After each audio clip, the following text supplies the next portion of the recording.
Hi, this is Stuart Weems, and thanks for listening to the Investopoly podcast. My goal is to give you simple, easy to understand insights, strategies and tips to help you master the game of building wealth.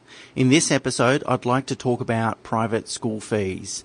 Private school fees are very expensive naturally, and they can have a big impact on your cash flow, but from a financial perspective, what's the long-term impact?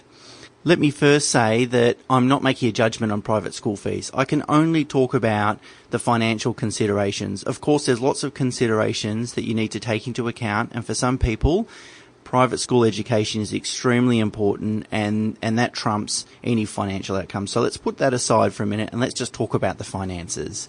So if private school costs, let's say $25,000 a year, and you educate your child for 6 years, let's say you're sending them to secondary school, obviously that's a cash flow cost of $150,000. That's $150,000 after tax, so you've probably got to earn somewhere between $200,000 and $300,000 pre-tax to pay for those school fees. But what is really the opportunity cost? Because you could do other things with those monies. So let's look at a home loan. If you had a home loan of $500,000 and instead of sending your kid to private school, you put $25,000 per year for 6 years in a row into your home loan, the compounding impact of the interest saving works out to be over $400,000, $426,000 to be exact.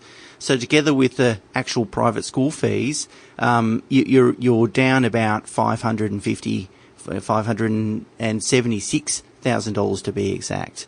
So $500,000 is really the opportunity cost of private school fees. But let's take it even one step further. Instead of repaying the home loan, let's be a little bit more aggressive and say invest in property. So if we buy a $550,000 investment grade property, which you can do in Melbourne, and for the next 6 years contribute $25,000 a year towards that investment. So obviously that will more than pay for the negative cash flow, so the shortfall, but also put some money in the offset account. And then after 6 years, we don't put one more cent towards that property. Well, I worked out in today's dollars, in 20 years' time, you'll have over $1 million worth of equity in that property in today's dollars, not in future dollars. So again, that's, more than 5 times the actual cash flow cost of the school fees. Pretty significant, hey? So obviously if you've got more than one child and or you're going to send them to primary school and secondary school, well, then you can double that or triple that or quadruple that cost. So what's an alternative? Well, another alternative is to instead buy a house in a school zone of a public school that it has a very good reputation. So perhaps you could achieve similar education standards going to a really well-regarded public school as opposed to wearing the private school fees. Now, of course, properties in those locations tend to cost more, so you've got to consider that. There's 4 items that you need to consider. The transactional costs of doing that, you've got to sell, there's selling costs, then you've got to buy or rebuy, there's stamp duty associated with doing that. You've got to think about the cap growth differential. So how will that property grow compared to the property that you currently own? You've got to think about the property value differential. So, if you have to spend a lot more to get into that area, that means that you'll have to borrow a lot more and you'll have a higher non-deductible amount of debt. So you need to consider that. And the 4th consideration is how many kids do you have?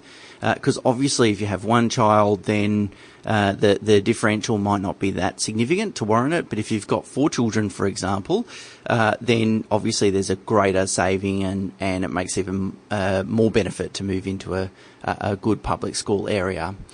So there's a bit of food for thought, really. I just wanted to sort of throw the cat among the pigeons when it comes to private school education, and perhaps what you might then consider is we'll go public for primary, which a lot of people do, and then go private for secondary education. Try and balance out the pros and cons of giving your kids a really good education versus looking after your own financial affairs. If you'd like more information, check out the link in the show notes for this podcast. Otherwise, that's all for me. Bye for now.